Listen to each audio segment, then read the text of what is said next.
En Roumanie, la collaboration entre l'homme et l'animal soulève de nombreux défis. Les ours bruns et les chiens errants divisent la population, souvent perçus comme une menace avant d'être vus comme des êtres à protéger.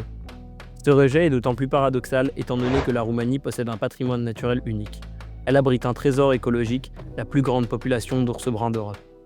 Et dans ces villes, l'une des plus grandes populations de chiens errants du continent. Héritage d'années d'abandon et de politiques inégales. Deux réalités très différentes, mais un même constat. Les comportements humains mettent en péril la cohabitation entre l'homme et l'animal. C'est à Brasov, au pied des Carpates, que ces deux réalités se rencontrent. L'association Millions d'Amis y recueille des chiens errants, les soigne et tente de leur trouver un foyer, malgré le manque de moyens et les contraintes imposées par la loi. Un peu plus loin, dans les montagnes, le Liberty Sanctuary accueille des ours bruns qui ne peuvent plus retourner à la vie sauvage, rescapés de la captivité ou devenus trop dépendants de l'homme.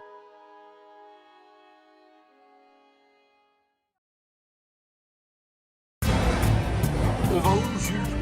Brasov. Brasov. Brasov. Brasov. Brasov.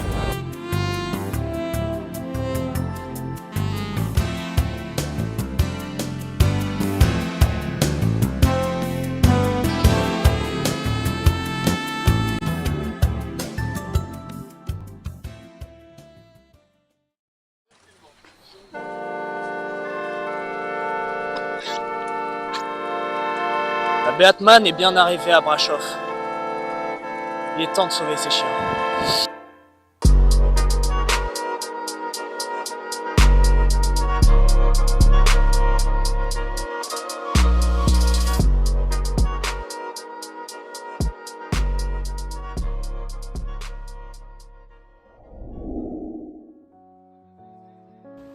Notre projet a mené la BA dans la ville de Brasov.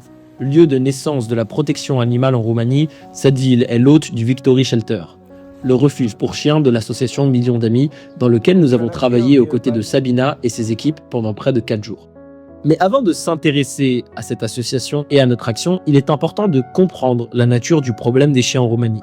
Tout commence dans les années 80, lorsque le dictateur Nicolae Ceausescu ordonne la destruction d'un bon nombre d'habitations en Roumanie pour les remplacer par des logements sociaux, dans lesquels les animaux de compagnie sont interdits. Malheureusement, les familles roumaines sont obligées d'abandonner leurs animaux dans les rues. Et 40 ans plus tard, nous voyons les répercussions de cette décision dans les villes roumaines. Aujourd'hui, on compte plus de 600 000 chiens errants en Roumanie, alors que la France, elle, par exemple, n'en a que 50 000. Face à ce problème, en 1997, c'est à Brasov que la première association pour la protection des droits des animaux est née. Face à la cruauté du traitement des chiens, souvent tués de manière cruelle et systématique pour réduire leur présence dans les villes.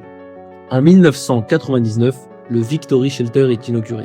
C'est le premier vrai refuge pour chiens en Roumanie. L'année d'après, grâce à cette association, la première ligne de sauvetage animal voit le jour. En 2011, la mairie de Brasov donne la gestion de ces refuges à l'association. Des kill shelters, qui normalement pratiquent l'euthanasie systématique, sont transformés en refuges qui visent à protéger et à reloger, tout comme le Victory Shelter. Grâce à ces efforts, l'organisme Millions d'Amis est même reconnu autour du monde. Aujourd'hui, National Geographic a élu le Liberty Sanctuary comme le sanctuaire le plus éthique au monde. Et grâce à leur refuge, c'est plus de 30 000 animaux qui ont pu être secourus.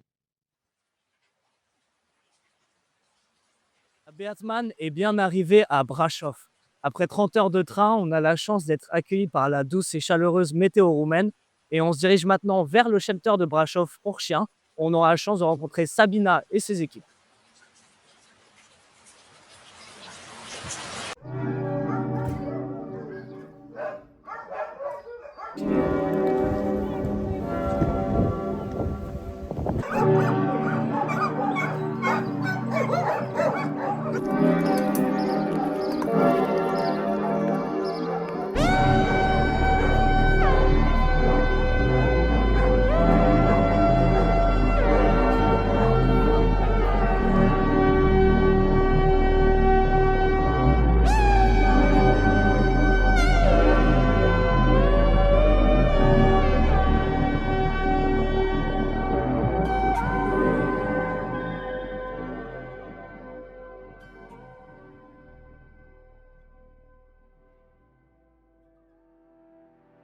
Je vous présente Sabina.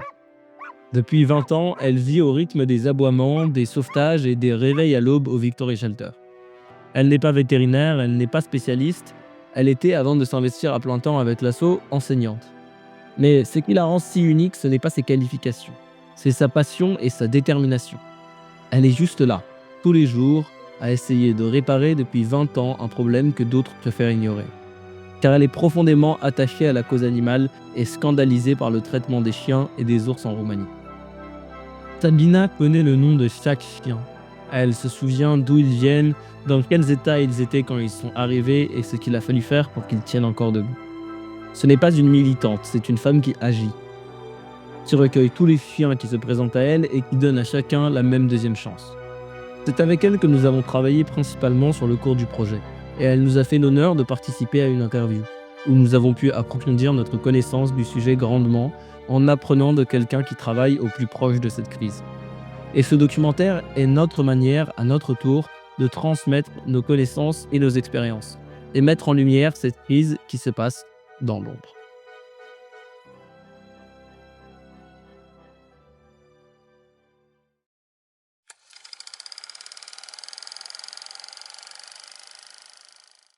But unfortunately, the law says that after 21 days, if the dogs don't get adopted, then they have to be euthanized. This doesn't happen in this shelter particularly because here we have a protocol with our association.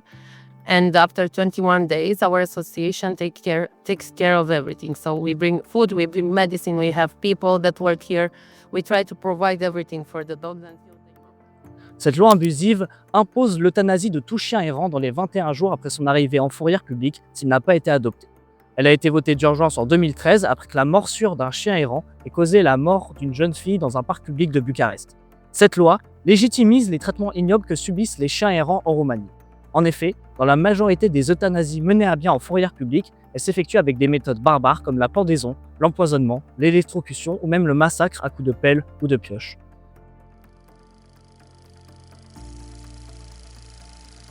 Well, we have a lot of strays, not only dogs. We also have the problem with the cats and with the bears because we don't have education.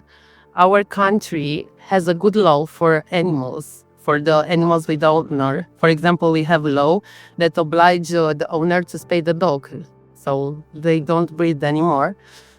But unfortunately, no one comes and check if they do this. So they let the animals breed. After that, when they realize they cannot take care of them, they abandon them on the streets.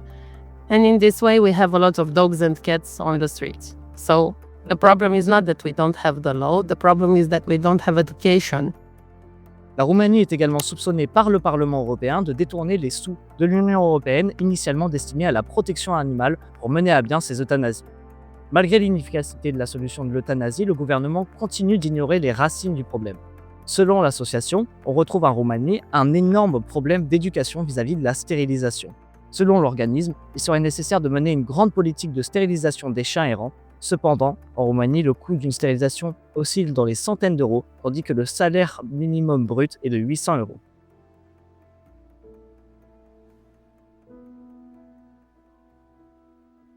We have the government. Well, our association doesn't take public money, so everything that we do here and for all the animals is only from donations. We don't take money from the government.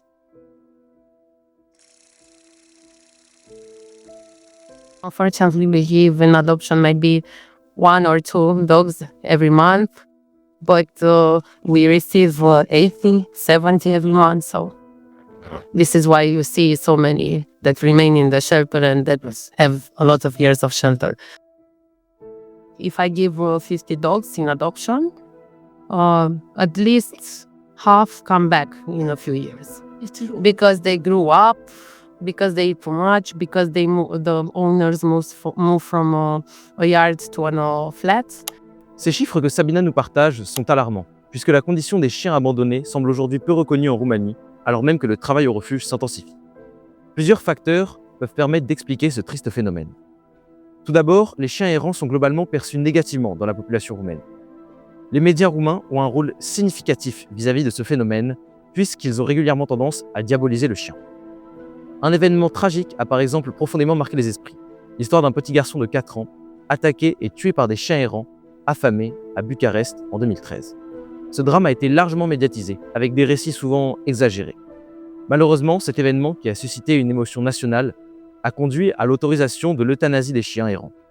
Cette décision tragique a suscité des réactions très violentes, voire sanguinaires, alors même que des campagnes d'extermination des chiens errants se sont déclarées. Sur une page Facebook, par exemple, Stéphane, un militant anti-chien errant, écrit « Avec une bombe aérosol et un briquet, vous pouvez éradiquer une meute en moins de 20 minutes. » Ces pratiques sont une triste réalité en Roumanie, et malheureusement étaient à peine condamnables au moment des faits. Malgré une certaine évolution positive de l'opinion ces dernières années, on retrouve toujours en Roumanie une certaine crainte et rancœur envers les chiens, et notamment les chiens errants, qui sont perçus comme dangereux, imprévisibles, voire agressifs, même s'ils sont pour la plupart affectueux. Mais au-delà de la peur, c'est aussi un manque d'éducation et de sensibilisation à la condition animale qui pose problème. En Roumanie, beaucoup de personnes voient encore le chien non pas comme un compagnon de vie, mais comme un outil de garde ou un simple animal de cour. Le bien-être de l'animal est rarement pris en compte. Adopter un chien n'est pas toujours perçu comme un engagement à long terme et les responsabilités sont rarement assez mesurées. Résultat, une fois confrontés aux besoins réels du chien, certains réalisent qu'ils ne sont pas prêts.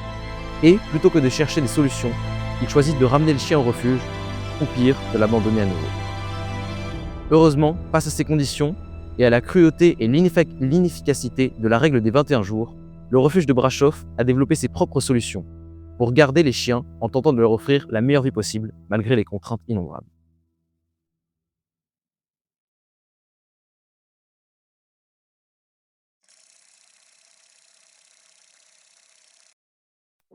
Dû à ces comportements et à ces idées reçues, les refuges comme le Victory Shelter sont en surcharge de chiens, avec 400 animaux pour seulement un staff de 5 personnes. C'est une épreuve quotidienne de subvenir aux besoins d'autant d'animaux avec relativement peu de ressources. C'est pour ça que nous avons voulu proposer notre aide. Pendant 4 jours, nous avons travaillé d'arrache-pied avec les équipes du shelter et au total, nous avons pu laver en profondeur toutes les cages du refuge et promener un grand nombre de chiens et de chiots qui normalement ne sortent du shelter que 2 fois par an.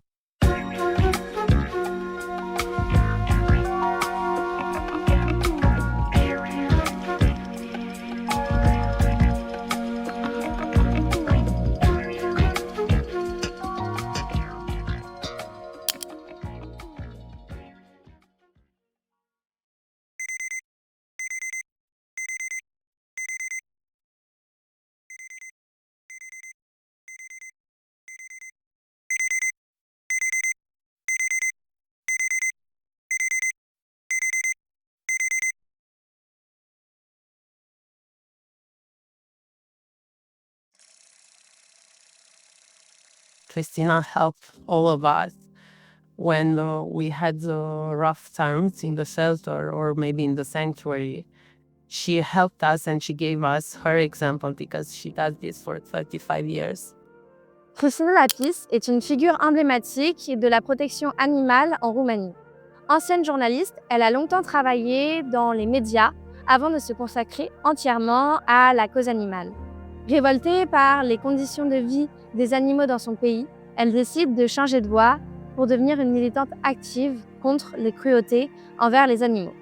En 1998, elle fonde l'association Millions of Friends, basée à Brasov. Cette organisation s'est d'abord engagée dans la protection des chiens errants, dont le sort était souvent tragique en Roumanie. Face à l'ampleur des mauvais traitements infligés à ces animaux, Christina Lapis a œuvré pour offrir des soins, des refuges et surtout une voix aux sans-voix. Mais c'est son combat contre la captivité des ours qui l'a rendue internationalement connue. Profondément choquée par le sort de ces ours exploités dans les cirques ou gardés dans des cages exiguës à des fins touristiques, elle crée le sanctuaire des ours de Zarnesty en partenariat avec l'association Beer Fatten. Ce sanctuaire, ouvert en 2005, est aujourd'hui le plus grand du monde pour les ours bruns rescapés de la maltraitance. Christina Lapis incarne une lutte déterminée, humaniste et résolument tournée vers l'action. À travers son engagement et son association, elle redonne espoir à des centaines d'animaux tout en sensibilisant le public à la nécessité d'un changement dans notre rapport aux autres espèces.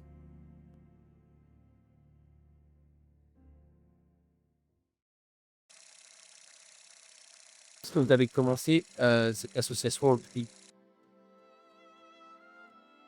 Cette association est la première association de protection animale en Roumanie en 92, lorsque la Roumanie ne savait même pas ce que c'est une association, ni pour les enfants, ni pour... C'était juste, on sortait juste du communisme, donc ils ne savaient rien de ce que c'est une association.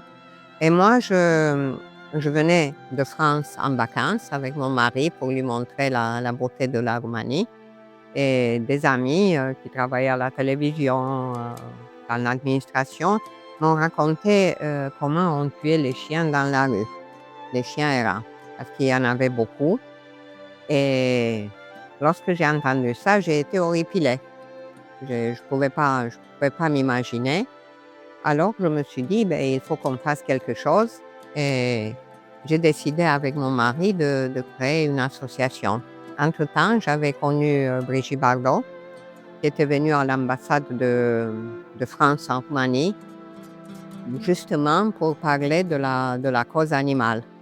Et à cause ou grâce à elle, j'ai commencé à m'impliquer dans cette association parce qu'elle m'a promis de m'aider. Elle m'a dit, tu veux le faire, fonce, je vais t'aider. Et je lui remercie parce que même maintenant, elle est derrière moi et elle m'a toujours soutenue pour cette association.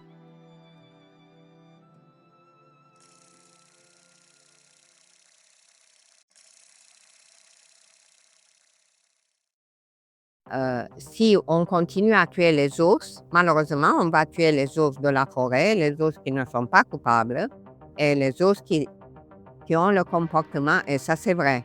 Les ours qui sont venus 2-3 fois manger au bord de la route, ils vont continuer à venir. Pour leur changer le comportement, ça serait très difficile et avec beaucoup d'efforts. En effet, les ours sont des animaux intelligents. Ils vont intégrer qu'il est nettement plus simple de se nourrir grâce aux hommes et en oublier leurs instincts primaires. Cependant, les ours visés par les tentatives de régulation faites par l'État ne sont pas les bons. Maintenant, les chasseurs qui viennent chasser, les 500 ours qui ont été tués l'année dernière par la chasse, ils ne dérangeaient personne, ils vivaient tranquilles dans la forêt, ils ne descendaient pas au bord de la route et ils ont été tués pour des trophées. Les chasseurs qui viennent ne veulent pas tuer les ours qui viennent au bord de la route. Ils vont toujours aller dans la forêt. Les ours, même ceux qualifiés de dangereux, ne cherchent ni conflit ni trophée.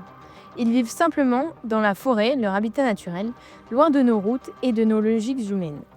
Ce n'est donc pas l'animal sauvage le problème, mais bien l'homme et sa volonté de tuer sans nécessité.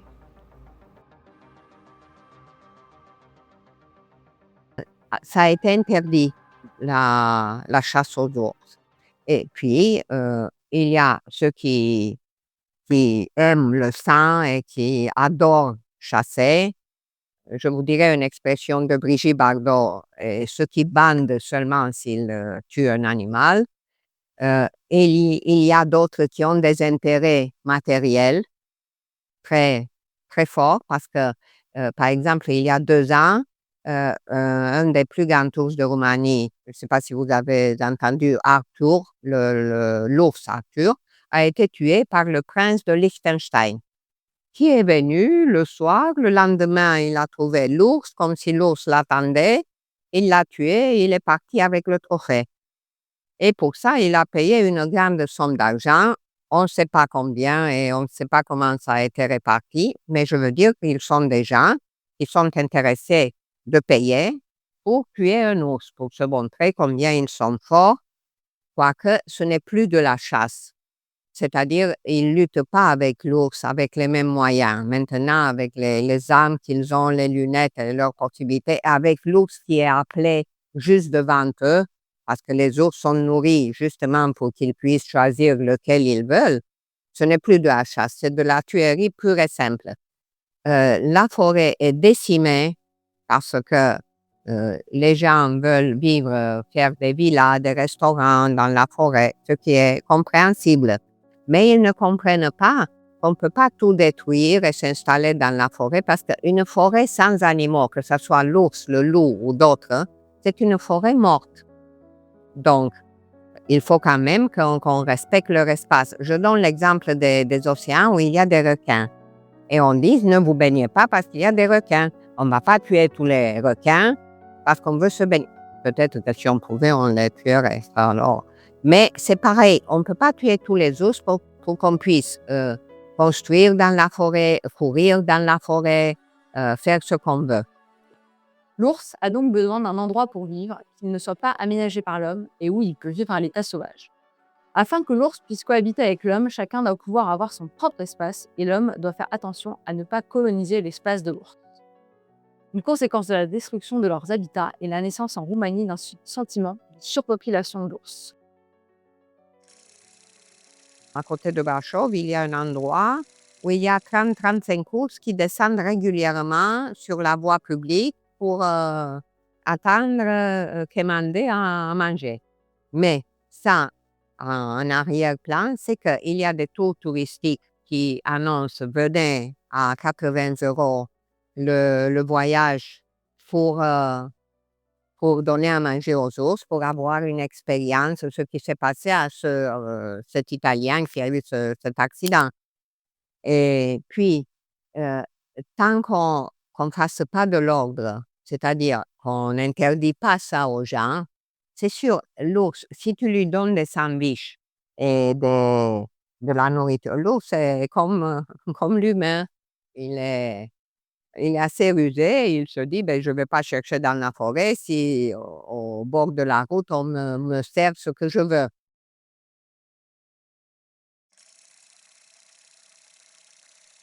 Le gouvernement essaye de rester au milieu, c'est-à-dire ils ne peuvent pas reconnaître qu'ils acceptent que les ours soient tués. Donc, ils mettent en avance comme excuse le fait que l'ours, le nombre d'ours a beaucoup augmenté. La situation des ours en Roumanie peut s'expliquer par 3 acteurs. En premier, la population à qui on présente l'ours de manière fausse, en le présentant comme un animal dangereux, alors qu'en réalité l'ours brun des Carpates n'est pas un carnassier. Il n'y a eu que 8 morts l'année dernière par exemple. Même la même population à qui par exemple on n'apprend pas qu'il ne faut pas nourrir les ours sauvages. En deuxième, l'industrie de la chasse roumaine qui repose sur le système des invitations de chasse qui consiste en des permis qui sont donnés à des personnes qui visitent pour payer le droit de chasser dans cette zone du monde qui est reconnue pour le gibier et notamment les ours. Toute l'industrie de la chasse roumaine repose sur ce système qui est défendu fermement par les lobbyistes de la chasse roumaine. Et enfin, le gouvernement qui ne prend pas de position claire et qui continue dans sa communication officielle à partager le mensonge que le danger pour la population des ours serait le fait qu'elles continuent de grandir, alors que le réel problème avec les ours, ce n'est pas leur présence, mais la cohabitation.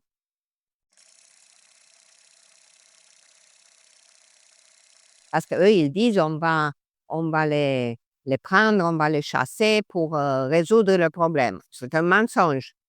La preuve, c'est que l'année dernière, on a été tué 500 ours et cette année, la situation est la même et ils veulent tuer encore 500 ours. Il ne va pas résoudre le problème. La Roumanie est le pays de l'Union européenne avec la plus importante population d'ours, avec un nombre estimé à 8 000 individus selon une étude du ministère de l'Environnement. Cependant, les actions effectuées par le gouvernement demeurent inefficaces pour régler ce problème. Une loi, adoptée à la grande majorité, donne le feu vert à l'abattage de 480 ours cette année, contre 220 en 2023. Dans leur argumentaire, les rapporteurs invoquent une surpopulation de cette espèce censée être protégée et une situation alarmante menant à la hausse des attaques, tout en étant conscient que cette solution n'est pas un remède miracle.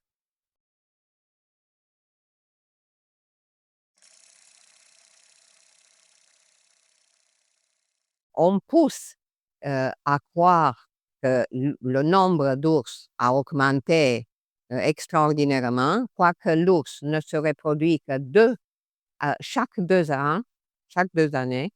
C'est-à-dire c'est un des animaux qui ne se reproduit pas comme le lapin, 4 fois par an. Et là, en plus, les bébés sont tués par les mâles. Tuer 500 ours ne résout rien. C'est une réponse brutale à un problème mal compris. Mais ce que personne ne dit, c'est que derrière ces abattages, c'est tout l'équilibre de l'espèce qu'on est en train de briser.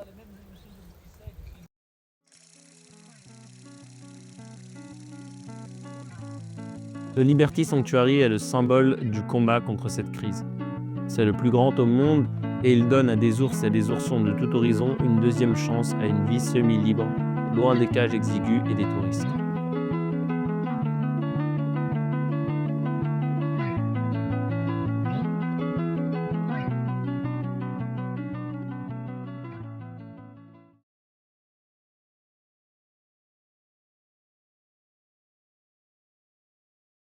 Quand on a pris des ours des cages, il y a des ours qui avaient peur de mettre la patte sur l'herbe. Eh bien, ils restaient, ils tournaient que sur le béton pendant des mois. Et ils essayaient de mettre la patte sur l'herbe et ils se retenaient. Il y a des ours qui ont mangé que du pain pendant 12 ans, 20 ans dans une cage. On leur donnait que du pain. Vous savez, moi, au début, ce que je savais de l'ours, on lui achetait avec mon mari des fruits de forêt. Il marchait sur les fruits de forêt. Il ne savait pas ce que c'est ça. Il ne savait pas hiberner. Il ne savait pas ce que c'est. Comme les ours des zoos qui vivent dans une cage, ils ne savent pas hiberner. Il leur a fallu le temps de réapprendre la liberté. La liberté s'apprend. Et puis de réapprendre la vie d'ours. Mais ça peut se faire avec des parcs, des grands parcs. Je ne parle pas des sanctuaires.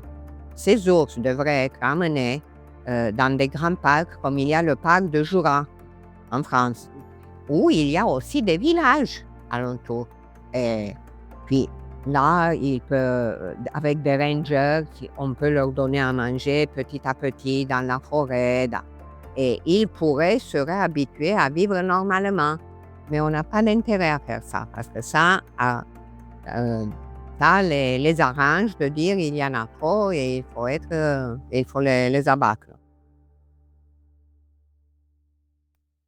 Malheureusement, comme trop souvent, l'État choisit la solution de la facilité. Nous ne pouvons donc qu'espérer réussir à éduquer les prochaines générations.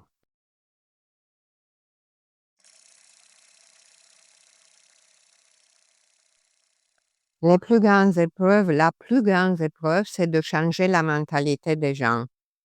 C'est-à-dire leur apprendre que les animaux, tous les animaux, ne sont pas des objets, ce sont des êtres vivants qui méritent notre respect et nous sommes là pour les protéger. C'est-à-dire, nous ne sommes pas les propriétaires de cette planète. Nous faisons partie d'un écosystème dans lequel les animaux sont très importants et ça serait très difficile de vivre sans. L'obstination dans cette mentalité néfaste vis-à-vis des animaux a d'ailleurs valu à Christina de nombreux problèmes. Par exemple, lorsqu'elle visitait un monastère pour y trouver l'ours maltraité par les moines qui y souffraient, elle a fini par se faire enfermer dans ce monastère car ces moines refusaient qu'elle prenne l'ours. Sans intervention du consul général de France à Brasov, on ne sait pas ce qui serait advenu, mais le fait est qu'elle soit sortie grâce à lui. Après cela, grâce à une forte pression médiatique, elle réussit à prendre cet ours souffrant sous son aile au sanctuaire. Mais cet incident montre bien les mentalités fermées des gens en Roumanie qui persistent à maltraiter des ours à tel point qu'ils vont même jusqu'à emprisonner des personnes. Il y a aussi l'histoire de l'ours Max, qui serait peut-être plus parlante pour illustrer l'étendue de la cruauté humaine envers les animaux. Max donc était un ours en captivité, utilisé par son maître afin de prendre des photos avec des touristes en échange d'argent. De plus, cet ours avait été rendu aveugle par son maître alors qu'il n'était qu'un ourson et il lui avait également retiré ses dents et ses griffes. Chaque jour, le maître sans pitié le nourrissait à la bière et lui donnait des somnifères afin qu'il ne soit pas trop dangereux pour les touristes et soit bien docile. Mais cette manière de traiter un animal, de le droguer et de lui retirer ses attributs les plus remarquables est tout simplement injustifiable. Cependant, cela n'a pas empêché son maître de continuer à faire endurer à Max ces horribles conditions pendant des années. En somme, si l'on prend également en compte le fait que Christina ait reçu de nombreuses menaces de mort pour ses travaux sur les ours, on en conclut qu'à l'heure actuelle, bien trop de personnes continuent de s'en tenir à des idées obsolètes concernant le traitement des ours en Roumanie. C'est pour cela que le Liberty Sanctuary fait tout son possible pour changer ces mentalités.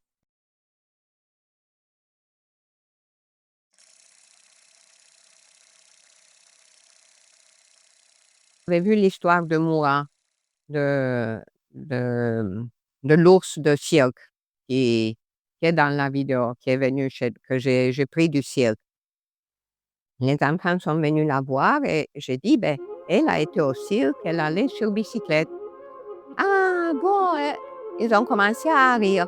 Elle dit, ben non, ne riez pas, regardez les pattes derrière qui sont amochées à cause de la bicyclette. Vous savez, ils ont eu immédiatement le réflexe. Le directeur, mais qu'est-ce que vous avez fait à mes enfants? Je dis, bon, c'est peut-être un chien qui les a mordus ou ils ont touché le fil électrique. Je dis, mais pourquoi? Et ils sont venus vendre des billets du cirque et personne n'a voulu acheter.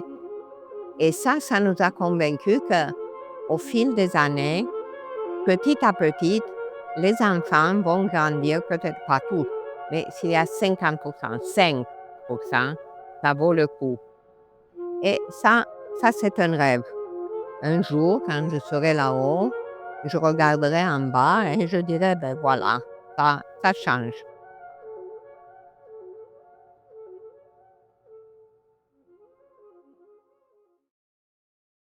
Ok. On voit pas du tout Pablo?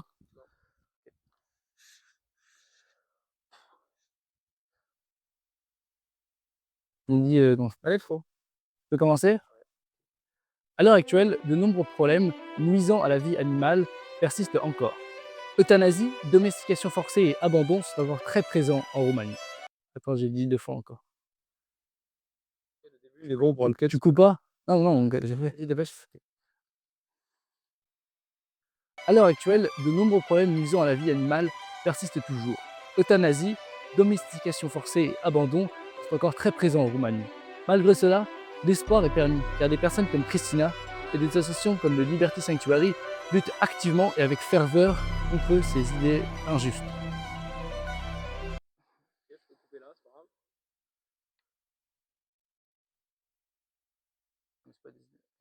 Je reprends malgré cela. Malgré cela, l'espoir est permis, car des personnes comme Christina et des associations comme le Liberty Sanctuary luttent activement et avec ferveur contre ces conditions cruelles que doivent endurer certains animaux. Le combat est long et difficile, les améliorations lentes et progressives, mais le combat est long et difficile.